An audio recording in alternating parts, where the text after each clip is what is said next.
Irán y Estados Unidos acuerdan poner fin a las hostilidades registradas durante el fin de semana. Además, se mantendrá abierto el estrecho de Hormuz para permitir el tránsito de buques. El anuncio lo hizo un funcionario de Washington luego de las hostilidades registradas con Teherán entre el jueves pasado y el domingo. La futura gestión de esta crucial vía marítima, por la cual circula un 20% del crudo mundial, sigue siendo motivo de discrepancias. Aunque medios estadounidenses aseguran que para este martes se tienen previstas reuniones entre Irán y Estados Unidos en Qatar para discutir el estrecho de Hormuz, Teherán ha negado estas informaciones. Y 4 meses después del inicio del conflicto entre Irán y Estados Unidos, la economía mundial sigue viéndose afectada. ¿Qué tanto mejora la situación este anuncio de poner fin a las hostilidades para permitir el tránsito por el estrecho de Hormuz? Lo valoramos con el economista Ezequiel Daray de nuestra redacción Deutsche Welle, a quien saludamos a esta hora en el sur de Alemania. Ezequiel, es un gusto saludarte. Cuéntanos, ¿cuál es la situación en este momento en el estrecho de Hormuz? Bueno, Carol, para poner una analogía, digamos que es como un deportista que se lesionó y está en rehabilitación. ¿Está para jugar ya al más alto rendimiento? No. ¿Está totalmente lesionado? Tampoco. Pero bueno, estamos en esa situación intermedia. Hoy hay dos rutas abiertas en el estrecho de Hormuz, dos corredores abiertos en el estrecho de Hormuz.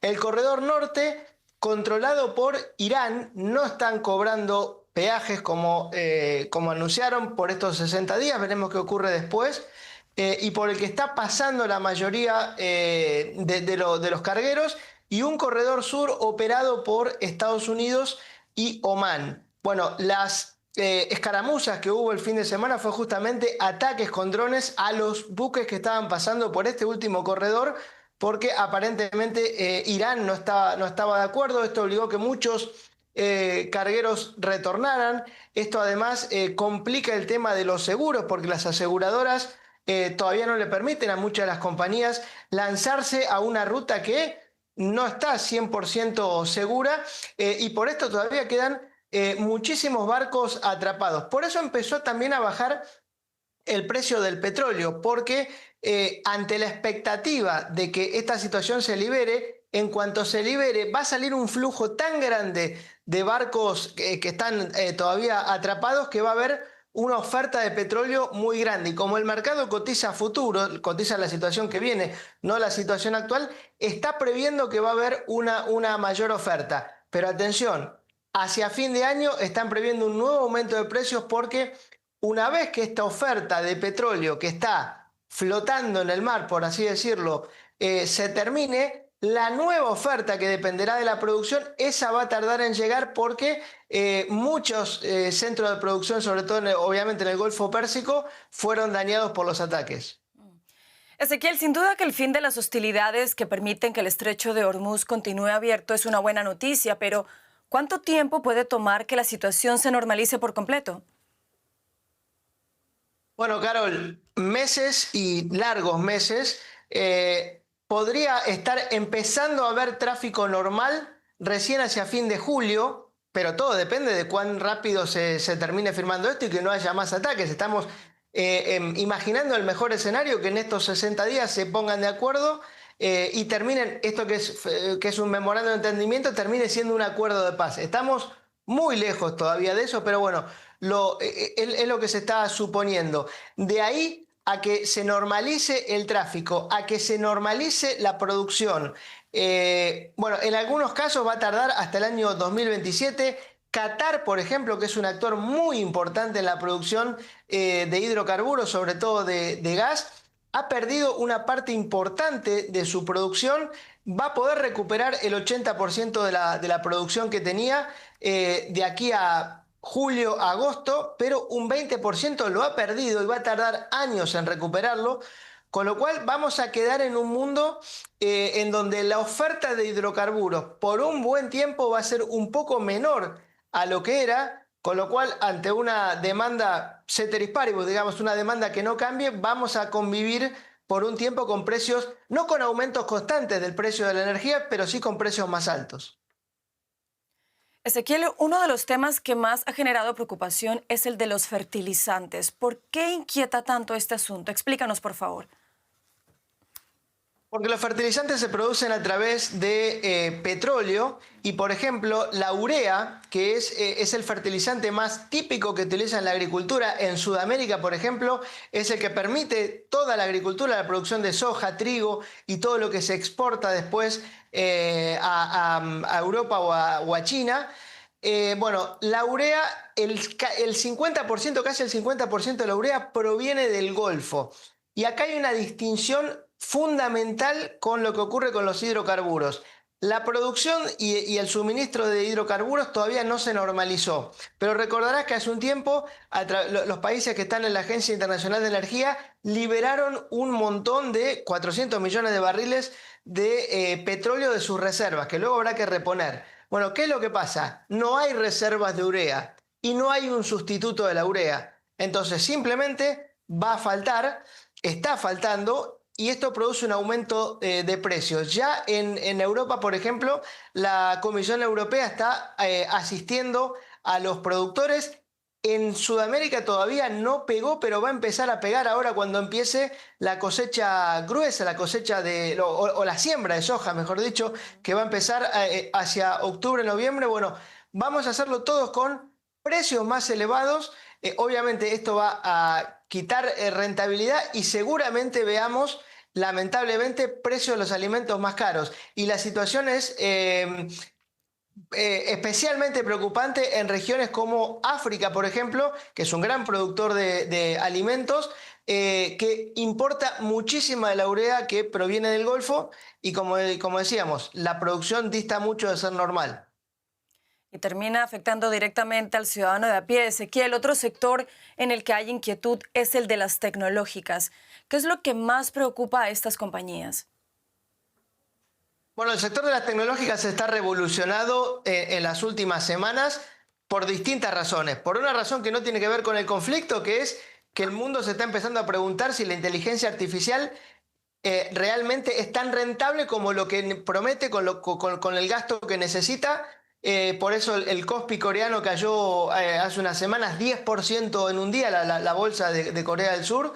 Y a esto se le suma el tema del helio. El helio, que se utiliza, por ejemplo, para las resonancias magnéticas, se utiliza en muchos procesos de producción, se utiliza para producir los discos de computadora, los discos más poderosos utilizan helio en el sellado.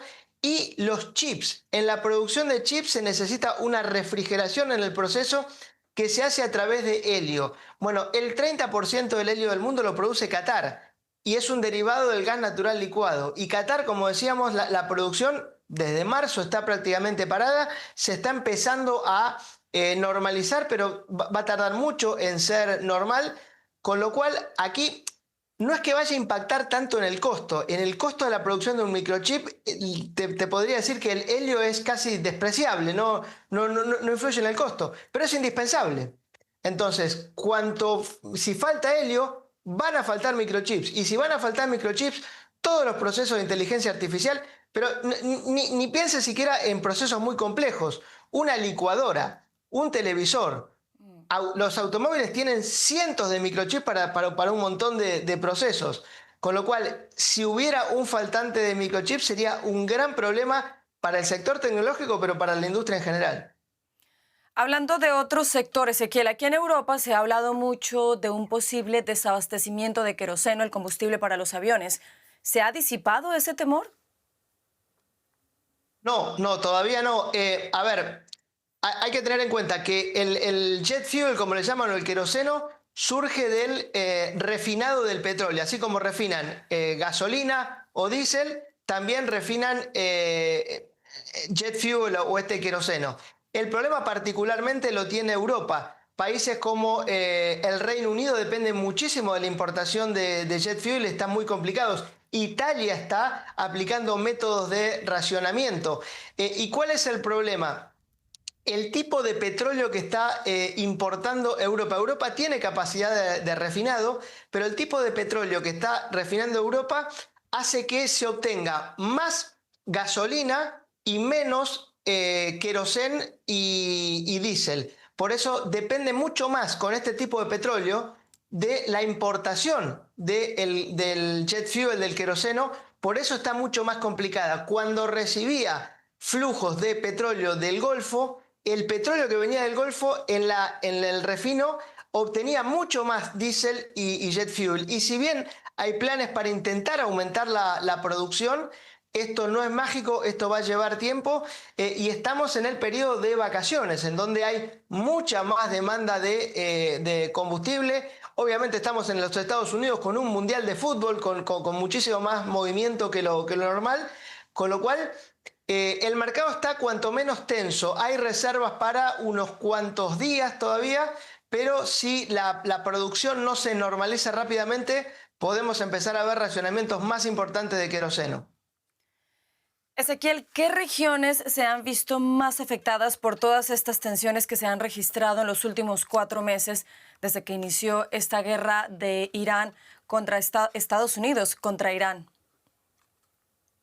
Bueno, a ver, esto le pega a todo el mundo y es inclusive mucho peor que lo que fue la crisis de la guerra de Ucrania, de la invasión rusa de Ucrania, porque hay muchos más productores afectados, todos los países productores del Golfo. Obviamente hay países que dependen más, todos los países asiáticos. China es un gran afectado, pero China tiene enormes reservas de petróleo que las ha activado, tiene también la alternativa de utilizar el carbón como método alternativo, pero el resto de los países asiáticos, la India, Corea del Sur, Japón, se han visto muy afectados y esto ha afectado indirectamente a Europa porque han ofrecido primas mucho más altas y mucho del combustible, del petróleo, del gas que estaba viniendo en barcos a Europa se ha terminado desviando a Asia y con eso ha habido problemas de oferta aquí en Europa. Pero también le pega a Estados Unidos, que si bien es un productor y un exportador neto de hidrocarburos, pero los hidrocarburos son un commodity, aumentan en el mundo, aumentan en los Estados Unidos, por eso vimos que el galón de gasolina superó los $4, ahora bajó. Le pega a Latinoamérica. Los países, por ejemplo, de Sudamérica se han visto beneficiados por la exportación, porque reciben más divisas por la exportación de hidrocarburos a un mejor precio, pero bueno, obviamente en todo esto que es la agricultura se van a ver muy afectados y también con el aumento de los combustibles que ha reactivado la inflación en algunos países, particularmente es preocupante en Brasil, en Colombia, en Argentina hubo un fogonazo también. Bueno, de esto no se salva nadie. Claramente hay regiones más dependientes como Asia y Europa por cercanía que lo están sufriendo un poco más. Pues seguiremos muy atentos a cómo avanzan estas diferencias, estas discrepancias entre Estados Unidos e Irán y, por supuesto, pues que sea duradera este fin de las hostilidades, que sea duradero. Ezequiel Daray, muchas gracias por habernos acompañado aquí en Actualidad en Análisis. Saludos, gracias.